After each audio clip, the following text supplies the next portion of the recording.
Rakanpinto.co, Asisten Deputi Komunikasi Publik dan Hubungan Masyarakat BPJS Kesehatan, Rizky Anugrah, bicara soal 144 penyakit diklaim tidak bisa langsung dirujuk ke rumah sakit atau fasilitas kesehatan rujukan tingkat lanjutan menggunakan BPJS Kesehatan. Dia menjelaskan bahwa alur pemeriksaan menggunakan BPJS Kesehatan, peserta perlu ditangani terlebih dahulu oleh dokter di FKTP.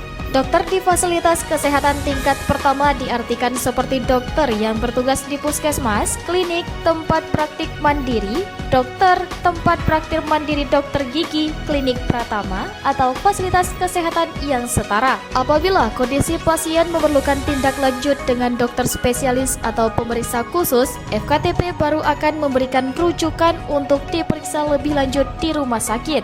Berikut daftar 144 penyakit yang dibilang tak bisa dirujuk ke rumah sakit.